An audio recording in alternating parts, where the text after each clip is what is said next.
Hey everybody, it's TR, and it's been a while since we've had any videos, and I'm hoping there's going to be some more coming up really soon because I'm officially a retired guy. So what I want to start with, my new retired series of videos, is I'm coming to you from my 3D print room, which is across the hall from my new studio. I'm going to show you how to make your Stratocaster play super great. This is a made in Mexico. Happens to be 2010. I got this new old stock. This is back when they used to be $400 before the prices went crazy. And it had been sitting around enough years that when I bought it, the new ones were up to $600. So walking out the door with this thing being brand new, never owned for $400, I felt like I stole it. So anyhow, the only modifications I've done to it so far is I've got a Duncan hot rail in it. It's not bad. It's dry here now. It's winter. I'm going to need to do a little truss rod tweak. There's ever so slight fret sprout. And the fret edges are dressed pretty well. But I'm going to show you what I do to make them dressed really well and feel and play great. Oh, full disclosure, one other mod, I put locking tuners on it. So stay tuned here, and I'm going to show you what I do to work my magic on these things. Hi, this is Future TR, and we're just finishing the job up. But I have to have a disclaimer. Yes, I'm not a professional luthier. I'm not a professional guitar tech. I'm a guy that likes to play guitar that has a lot of guitars. And it would be very expensive to pay to have work done on them myself. I also like them to play well. So, do what I do at your own risk. When I finish doing what I do to my guitars, they feel great and they play great. Sometimes there may be some minor tool marks left behind. Like, as I will point out ahead of time, for here you see a little spot where some of the gloss has gone off the finish along the edge of this board where I rolled it a little bit because I wanted it to feel good. Well, the only way you can roll it and still have it be glossy is if you roll it before you finish it. So sometimes you got to break an egg to make an omelet, and I have no problems with that.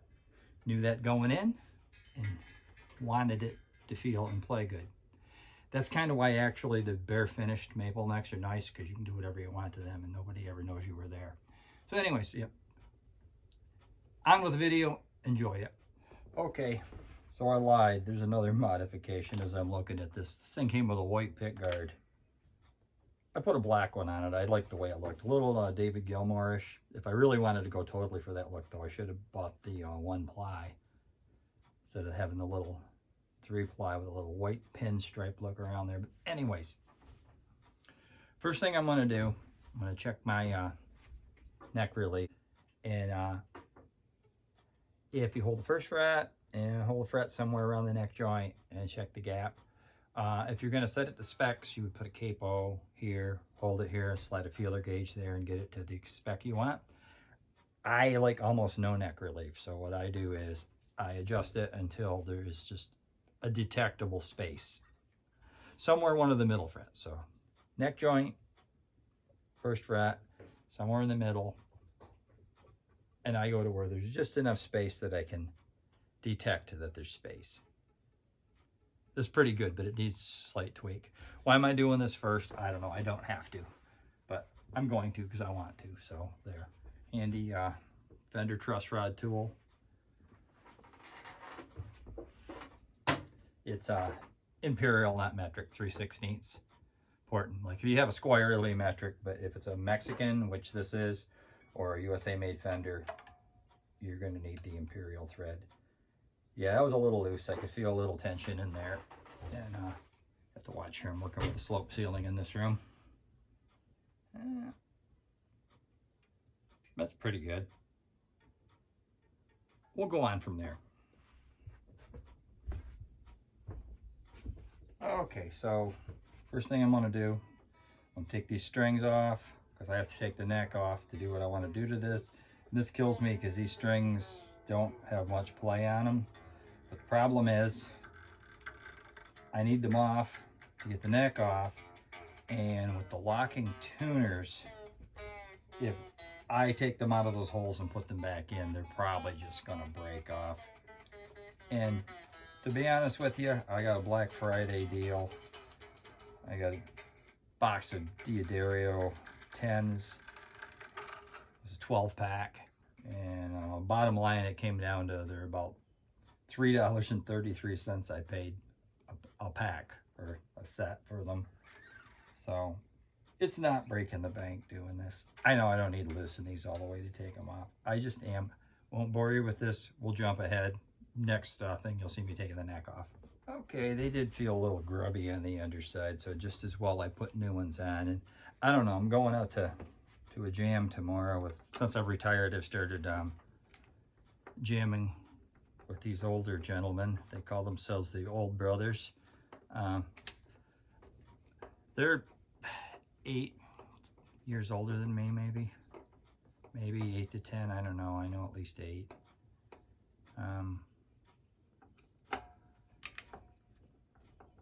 But it's cool. I get along good with them, and I'd like to take, you know, like one of my shred guitars or something, but tend to play music a little on the older side, and this actually might be a good guitar to take with me once I get her all set and stuff. Actually, I want to do some work on a Strat for one of the guys. He's got one that he says plays just horrible, and I let him play one of mine that I put together out of parts, and he was impressed. So that's what we're gonna do. Anyhow, neck's coming off here, and that way it'll be easier to work. You know, another mod. By the way, there's strap locks too, so I guess I modded this a fair amount. I bought one of these for it just because I like the way they look. It came with a plain plate. I like the 70s with the F on it. It just looks cool. It's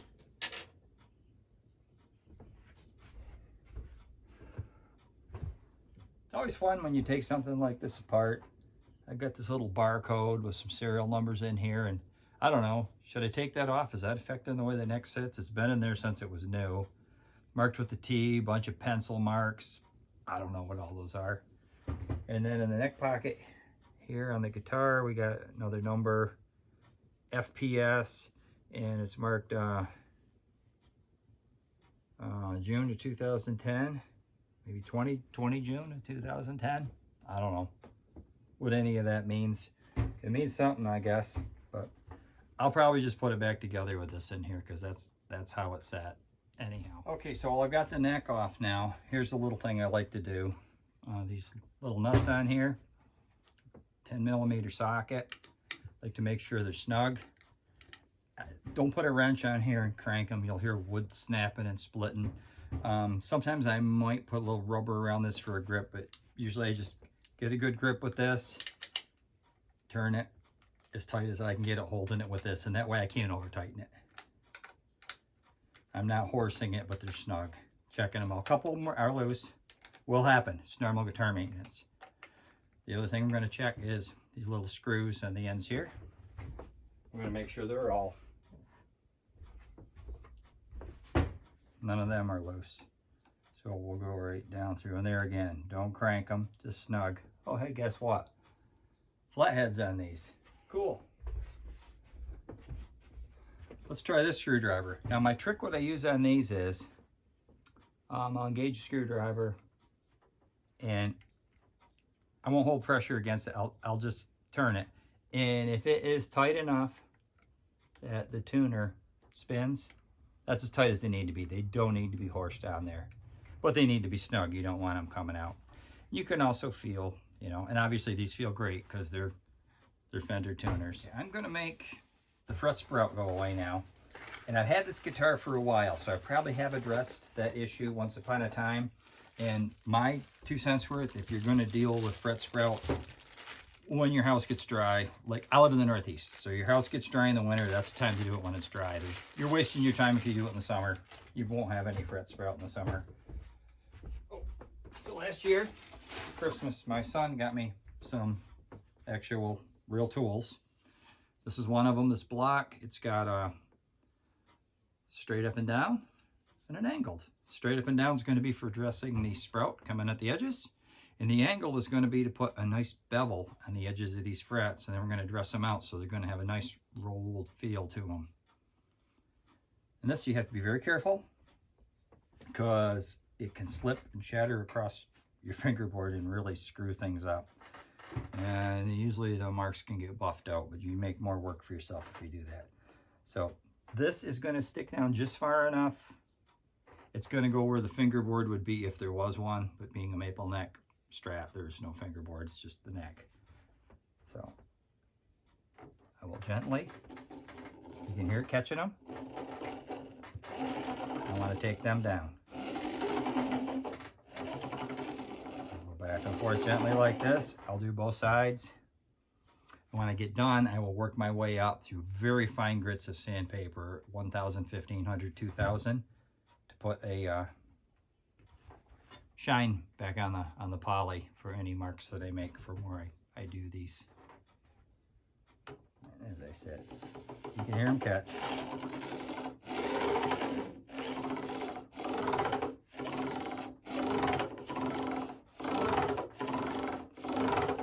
With this tool, you'll feel as it does its job, it'll start to slide real easy. I don't want to overdo it because I don't want to take a bunch of finish off the side of my neck. So that side's good. Now I'm going to switch over and I'm going to do the lowy side. I don't know if this is going to show on camera, but we're going to try. You can see there's little shiny spots on the edges where it took the sprout off. Yeah, there's one right in there. It did the job. And next I'm going to go through my grits of my sandpaper and buff that out and shine, and you'll never know I was there. But we won't do that till we bevel the sides, because we could mark it up doing that too. I'm taking the beveled edge. This is the one where I got to watch for the chatter. Have it jumping across on me. I don't want that happening. So we'll go slow. Let the tool do the work, as they say. This you'll really hear it grabbing, because it's removing some material. But what it's going to do is every one of these angles on the edge of the frets is going to be the same angle. It's going to make it nice and uniform, and it's going to make it feel good. Well, not right away it won't, because the edges are going to be sharp as F and they'll cut your fingers. But I'll deal with that too. So that's how we do this. Nice and slow.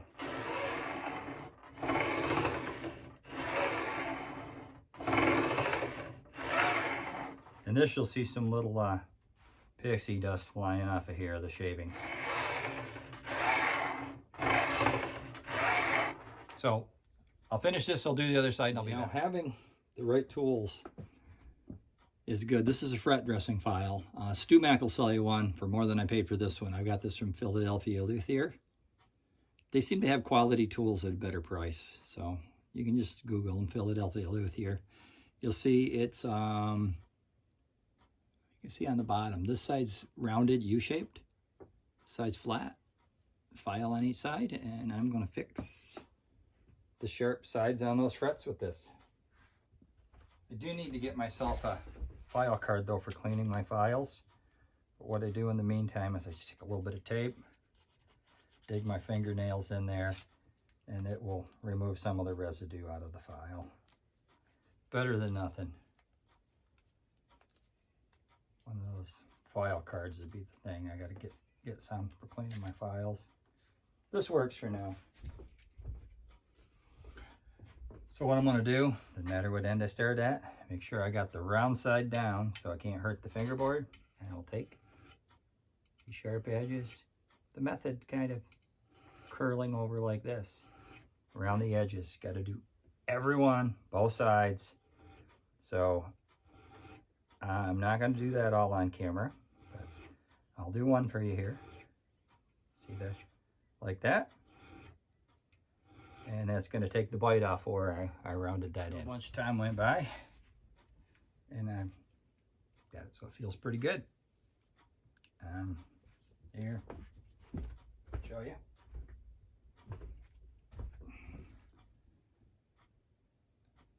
Edges are a lot more pleasant on the hand. I'm gonna go over just very lightly. Like I said, it's a I don't know, it's 360, 380, 400 paper, whatever. It's the adhesive paper I used to do fret levels with. And I'm gonna just lightly go over, because when I round these in from each side to make the corners smooth, sometimes a little burr ends up in the very tip, and that will take that burr off. So this is my little piece of sandpaper, and what I will do is just very lightly across there, just feeling for anything sharp still sticking up. Being careful not to get on the top, because as I said, this is what I use for doing my fret levels. And it might catch just a little bit of that edge, which is also what I want. So if there's any sharpness to the edge of the fingerboard, it just takes that off a little bit. I mean, you could keep going and roll it, but I don't want to get that carried away.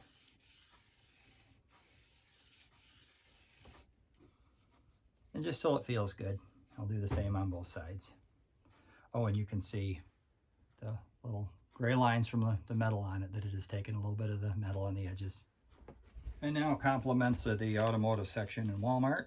I'm going to go up through some of these finer grits of sandpaper.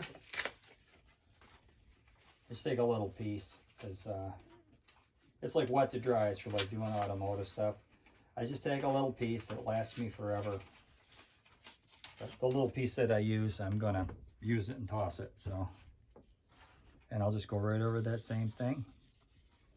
I just stay with the other ones, and I'm going to catch a little bit of the side of the neck too, which would be the fingerboard on a guitar with a fingerboard, and that's, as I do this, is going to buff it up and put the shine back. So I'll work my way right up to this 1,000, I'll do 1,500, and then I'll do 2,000. Yeah, I mean, you can do what you want. As you can see, it's starting to shine already. Okay, I buffed it with all of those, and the next step is to polish these frets with the fret eraser. And depending on how glossy your fingerboard is, before you use a fret eraser, you might want to tape off the fingerboard, because if you've got a high gloss fingerboard, this isn't such a high gloss, but if you have a high gloss fingerboard, the fret erasers will leave marks. So that one's up to you. I don't know if I'm going to mask this one off or not, to be honest with you. I think I will. That's going to take a lot of time. There, that was quick and easy, huh, for you guys. Alternative for polishing them, you can use these things my son got me. I don't like them. They're 3 different sizes for different size frets. They go over top the frets. You got to hold them down while you're. I don't like them. I prefer the tape. So here we are. So these come in different grits. Okay. Yeah, is that 100? I know there's 400 going up from there. There's 100 grit and 400 and 1,000, 1,500, and 2,000. So if I had done a fret level and dress, I would start right at the end and work my way right up through. But these frets are already done. I'm just shining them up.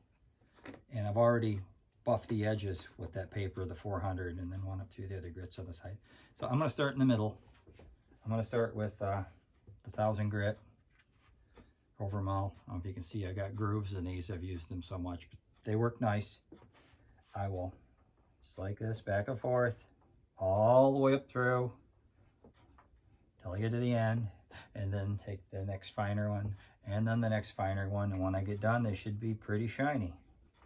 And that's the idea. And as I said, I start in the middle with frets that are already finished. If I had done a fret level, I would work my way right up through the whole thing.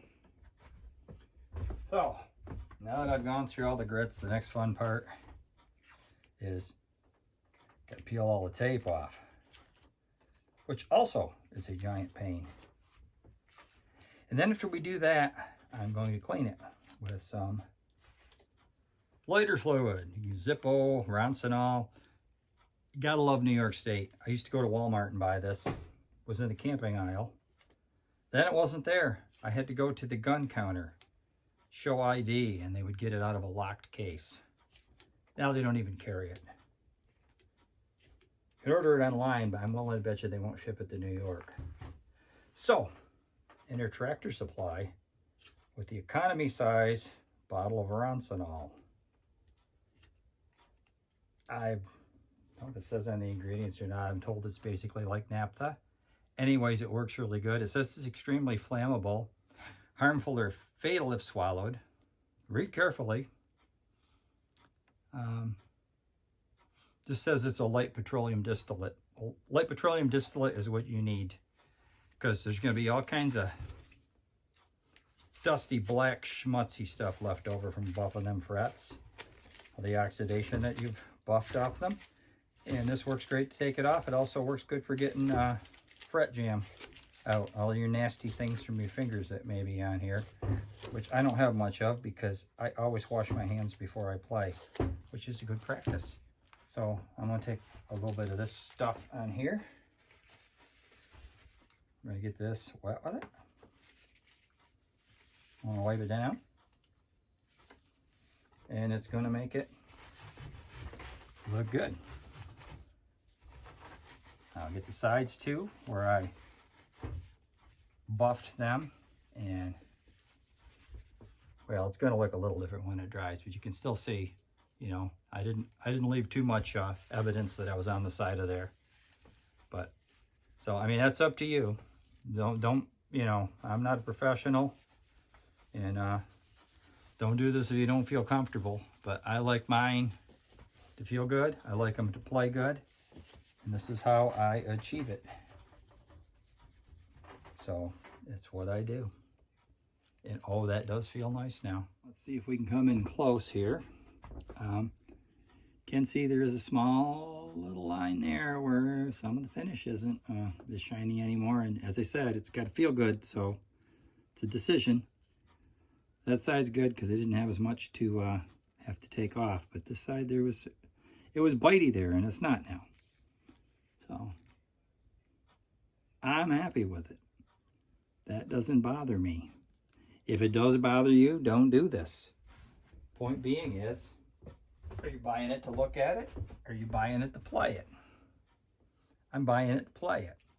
And by the time I get done playing it, there's going to be a lot more than that worn out on it, because I play them a lot.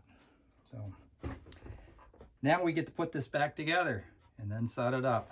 And I am going to make setting it up another video. Now it occurs to me as I'm putting this back together, I read a good thing online for locking tuners, for stringing them. Some of them will tell you just pull it through, tighten it, turn it up. Idea being is, it doesn't wrap around the post for windings, but you would like mechanical advantage of having it at least get past, for holding it up this way. Say the top be the 12 o'clock position. You want to get it past 12 o'clock as the string comes up and around. It'd be like putting a rope over your shoulder, pulling on something. Once you get over that top thing, you got mechanical advantage. So what this method is called is the 1, 2, 3, 3, 4, 5 method. So if you pick the top of the guitar, this being like 12 o'clock on a clock up here, set this one to 1 o'clock, 2 o'clock, both of these straight to 3, then to 4, and then to 5. So as you turn them, it will get the strings up and around the top and wrapped around enough that you have mechanical advantage on the post. I like it. It works well.